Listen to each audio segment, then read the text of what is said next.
Alright, so in this video, I just want to real briefly kind of set up how the English get here, right? We've talked about European exploration, but how do the English get here?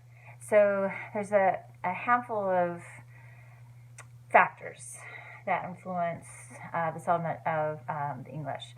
So first is the exploration of other European countries. England starts thinking like, oh, like we're falling behind. So they start exploring, trying to see if they can find some of the gold and wealth that these other European countries have discovered in the New World. And so they'll send to start exploring along the east coast of what's going to be the United States. They don't find gold, but they're hoping to.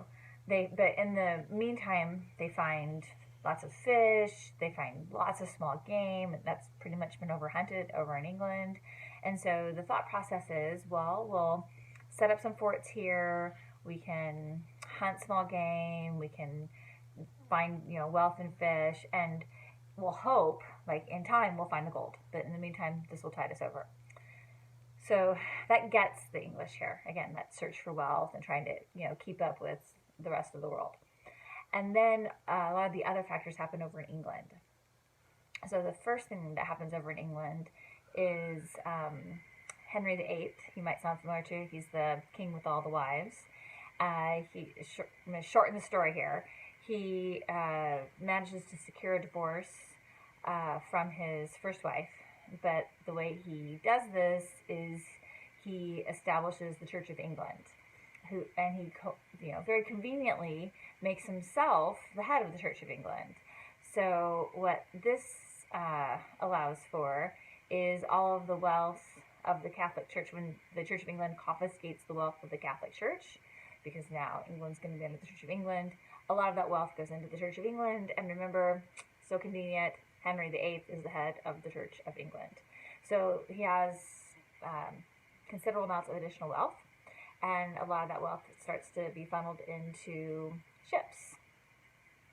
And now, of course, those ships can, go explore and hopefully find new wealth. And then another thing that's happening among the landed aristocracy, they're finding that they can make more money by having sheep graze and then use the wool to make money instead of having people farm their land for them.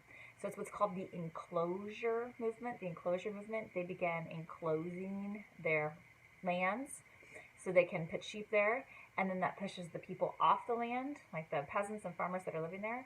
So they get pushed off the land, they move into like London, and then those larger cities start to become overcrowded. The bubonic plague had happened, a good 100 or so years earlier. I mean, there had been intermittently, it had been happening again, but like the real devastation of that plague for England had happened about 70 to 100 years earlier. And so that population's now reproducing itself, and then you also have the population coming from the rural areas into the cities, we can call them cities. And so this is exploding those urban spaces. Urban might be a little bit of a stretch, but those populated spaces are becoming more populated. And so where could we send these excess people? Well, how about we send them over to the New World? Hopefully they'll find gold. Now we have the ships to send them, England thinks, and then hopefully they'll find gold, but in the meantime they can make their fortune in the natural resources that's on the land. So that's going to get the English here.